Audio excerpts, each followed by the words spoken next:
Hi, this is John Sowash, and I'd like to share some ideas on identifying the paper based mindset in your classroom.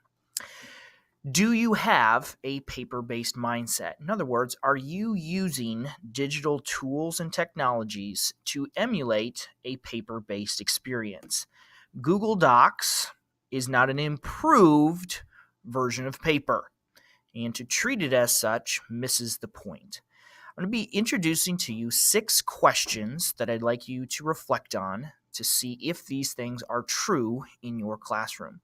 I'll also provide you some examples of what this looks like in a class as well. Number 1, do you require your students to work, quote unquote, in the box? And by that, I mean, do you have a lot of assignments that are 8.5 by 11, 1-inch margins, etc.? If you are requiring students to continue using those parameters in digital tools, you're focusing again on the limits of paper. The reason that we work within an 8.5 by 11 sheet typically is because ultimately that paper is going to be printed. For many digital projects, that's not actually the case, and so we don't need to limit ourselves to an 8.5 by 11 sheet of paper. So how could you break out of this in your classroom? Here are some ideas. First, consider using and recommending tools that don't feel like paper. So instead of having students create another PowerPoint or Google Slides presentation, ask them to create a Prezi. Instead of doing a Google document, use Google Drawings. Or instead of doing a research assignment, ask students to create a video. You can also transform your paper worksheets by using tools like BlendSpace, Edpuzzle, or Quizlet, which makes them feel less like a paper worksheet.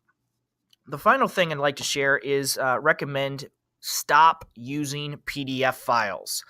PDFs were specifically designed so that people could transfer files from one person to the next, and they could easily print those files. We're not printing them, and we're working on them digitally, so saving and using PDF files kind of defeats the whole purpose. Question number 2, do you flatten student work? And by that, I mean, do your students do a draft, print it, hand it to you, you mark it up, and then they revise it? Or are you actively commenting, adding links, images, multimedia into your assignments? Paper is inherently flat. You can't click on a blue underlined word on a piece of paper and be taken to a hyperlink. Digital files can be very multi-dimensional. So here are some examples. Ask or require students to include links, video, images in their assignments. Instead, again, like the last idea, instead of using tools that feel like paper, ask them to use video, audio, and images. Encourage students to share their work with classmates, do peer editing, and encourage students to link to one another's work, to reference one another in their projects and assignments. Question number 3, are you limiting collaboration in your classroom? Now, I love this picture right here. These are actually my kids. That's my son John and Janelle, and you can see how engaged they are in what they're doing. Students love working together. I know that as teachers and administrators, we all want to go one-to-one with technology in our schools, but honestly, a 2-to-1 environment is what students would prefer. That's 2 students working on a single device. They love the collaboration of sitting with someone. Limiting collaboration means that students are working in isolation. Now, it's not enough to just allow students to work together. You really have to design for collaboration. You have to build it into your assignments. The digital tools that we have are built and designed for people to work together. Paper is not. Trying to write on a sheet of paper with another person at the same time is extremely difficult. You need to consider, how can you build collaboration into your next assignment? Encourage peer evaluation. Ask questions for which there's more than one possible answer so that you can have some class discussion and debate.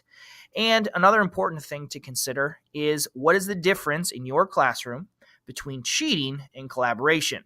What one person may consider, oh, we were just collaborating together. You may consider, oh, well, you just copied their answers. So you need to make a very clear distinction about the difference between those two things. Question number 4. Do you discourage mistakes? Now, I am old enough to have learned to type on an actual typewriter.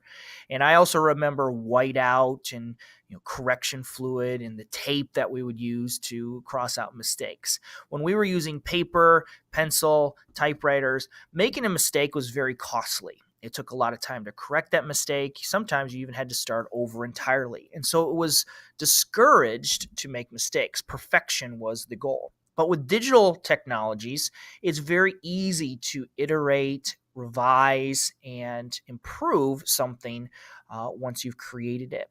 So here are some ideas for encouraging mastery rather than perfection. Now, the first and foremost, the most important thing is that as teachers, we need to be providing frequent, meaningful feedback. We need to help students understand where they've made a mistake and then give them suggestions for improving that.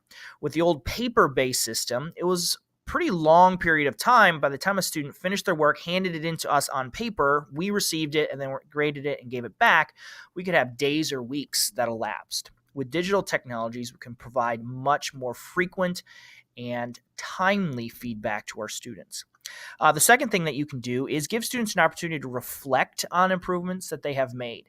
So Google Docs and slides and drawing all have this great revision history feature, which allows students to see how they've improved over time.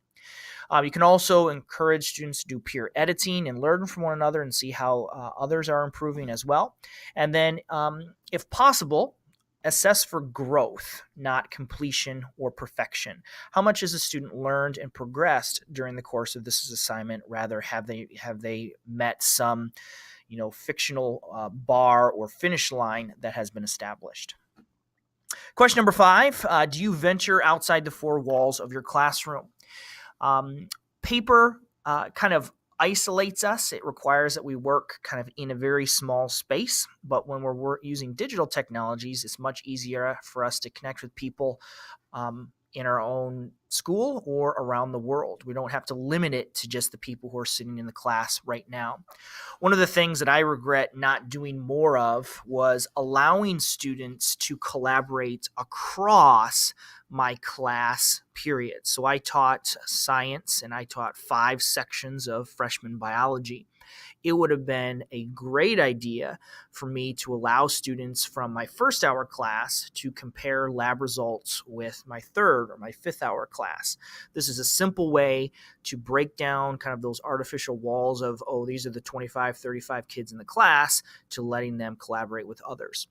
There's also many opportunities to collaborate with others outside of the classroom, with experts, things like mystery Skype, having guests, video hangouts into your classroom, and then also look for opportunities for cross-curricular projects throughout your school. The final question that I'll leave you is your classroom full of dead paper? Now, this question and the action with it are really more directed to you, the teacher, than your students.